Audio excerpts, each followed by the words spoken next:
Hello friend, তোমরা আশা করি ভালো আছো। দেখো, আজকে আমি টমেটো সস বানাবো বাড়িতেই। তো টমেটো আমি নিয়ে নিয়েছি, এই 1-1.5 কিলো মতন এতে টমেটো আছে। টমেটোগুলো ধুয়ে নিয়েছি।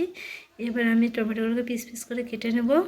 বন্ধুরা, আমার টমেটো কাটা হয়ে গেছে, এই যে টমেটোগুলো কেটে নিচ্ছি পিস পিস করে। আর এদিকে একটা বড় পেঁয়াজ, একটা রসুন, একটু আদা আর 4টে লঙ্কা নিয়ে নিয়েছি, লাল লঙ্কা। কেউ শুকনো লঙ্কা দিলে দিতে পারো, কোনো অসুবিধা নেই, সেটা তোমাদের মতন। আমি লাল কাঁচা লঙ্কা নিয়ে নিয়েছি। এবার এই প্রেশারের মধ্যে ওইগুলো দিয়ে আমি একটু সিদ্ধ করে নেব। মধ্যে সব দিয়ে দিয়েছি। এবার গোলমরিচগুলো দিয়ে দেবো, এই যে গোলমরিচগুলো।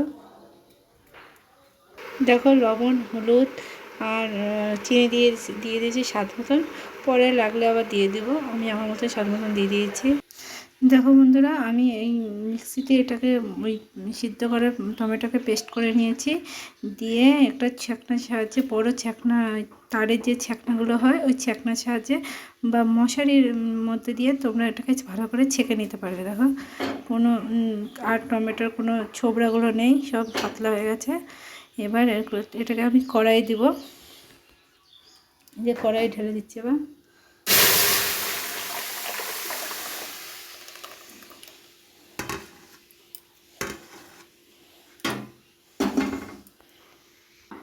আর এই যে বন্ধু, ভিনিগার, এই যে 1/2 বোতল আমাদের ভিনিগারটা আছে, এই ভিনিগারটা আমি এই টমেটোর মধ্যে দিয়ে দেব।